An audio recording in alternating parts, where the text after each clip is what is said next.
नमस्कार, मैं हूं आपके साथ अभिषेक पुंडीर। यादवों और मुसलमानों का मेरे दरवाजे पर स्वागत है, आइए बैठिए, चाय पानी पीजिए। लेकिन अगर आप काम के लिए आए हैं तो आपका काम नहीं होगा, क्योंकि आपने नरेंद्र मोदी के चेहरे पर वोट नहीं किया, लालटेन पर वोट किया है। तो लालू यादव का काम हम क्यों करें। ये शब्द हैं जेडीयू उम्मीदवार देवेश चंद्र ठाकुर के, जो बिहार की सीतामढ़ी सीट से इस बार लोकसभा का चुनाव लड़े थे और तकरीबन 51,000 वोटों से जीतकर संसद में भी पहुंचे। हालांकि देवेश चंद्र ठाकुर 2002 से राजनीति में है, लेकिन जनता के दरबार में उन्हें जाने का मौका नहीं मिला था। जनता के दरबार में वो 2024 में पहुंचे हैं। उससे पहले 2002 से लेकर 2024 तक वो एमएलसी का चुनाव लड़कर विधान परिषद पहुंचते रहे हैं और विधान परिषद के अध्यक्ष भी रहे हैं। ऐसे में जब अब चुनाव के बाद वो जनता के बीच पहुंचे तो उन्होंने ये अपना बयान दिया। जो उनके वोटर थे, जो उनके समर्थक थे, शायद उनका धन्यवाद करने के लिए देवेश चंद्र ठाकुर पहुंचे थे, जहां उन्होंने ये शब्द कहे जिस पर अब सियासत में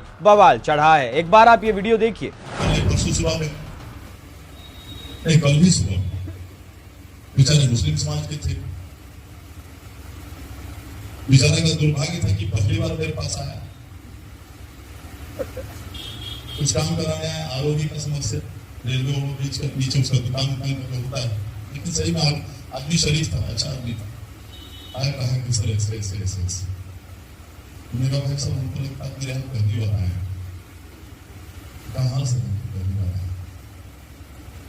हमने कहा ये भी वोट हुआ, उसकी निश्चित रूप से अपने लालटेन को भी वोट दिया होगा। कहा जी सर लालटेन को दिया। हमने कहा फिर क्या आप हिम्मत करके मेरे पास आए? हमने कहा किस विचार से आए?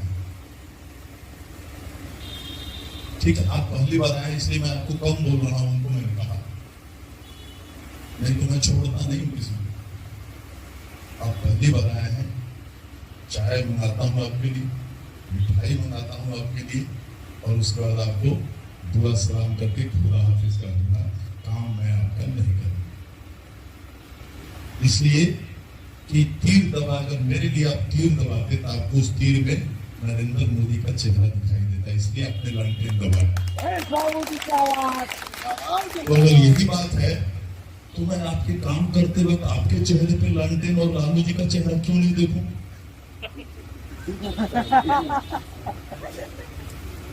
आप बताइए कैसे मैं आपका काम करूं? मैं नहीं कर सकता। और ये पहली बार मैं कर रहा हूं। मैं कहा उनको ये पहली बार जिंदगी में 70 साल का उम्र हो गया मेरा, ये पहली बार कर रहा हूँ। बड़े दुख के साथ कर रहा हूँ, लेकिन कर रहा हूँ और करूंगा। मेरे यहाँ हर एक मेरे मित्र, यादव मित्र का स्वागत है। जो मित्र नहीं है पहले बार भी आना चाहता हूँ, उनका स्वागत है। यादवों का और मुसलमानों का आइए, चाय पीजिए, मिठाई खाइए, काम के बारे में मत बोलिए। मैं आपका काम नहीं करूंगा, बस कुछ मैंने उसको बताया।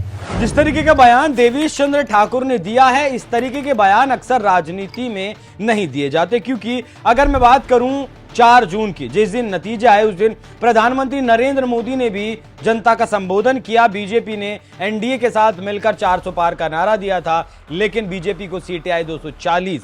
तो लेकिन फिर भी प्रधानमंत्री नरेंद्र मोदी ने सभी देशवासियों का आभार व्यक्त किया, सभी देशवासियों का धन्यवाद किया, 140 करोड़ की जनता का धन्यवाद किया। तो ऐसे में जब आप सीतामढ़ी लोकसभा सीट से सांसद चुनकर आए हैं, तो फिर आप उस पूरी लोकसभा के क्षेत्र, जो पूरी लोकसभा के सांसद हैं, उसमें चाहे लालू यादव को वोट करने वाले हों या फिर कोई और लोग हो जिन्होंने किसी और को वोट किया हो, या फिर बीजेपी या एनडीए को वोट करने वाले हों, आपको सभी का ध्यान रखना होगा। इस बयान को लेकर कांग्रेस पार्टी और लालू यादव की पार्टी भी जो है आरजेडी अब हमलावर है एनडीए पर और सीधे सीधे नीतीश कुमार की पार्टी पर जवाब मांग रही है। ऐसा क्यों कहा गया? देवेश चंद्र ठाकुर ने इन शब्दों का इस्तेमाल क्यों किया गया? तो जिस तरीके से देवेश चंद्र ठाकुर का बयान आया है, उस पर क्या कुछ आपकी राय कमेंट कर जरूर बताएं। नमस्कार।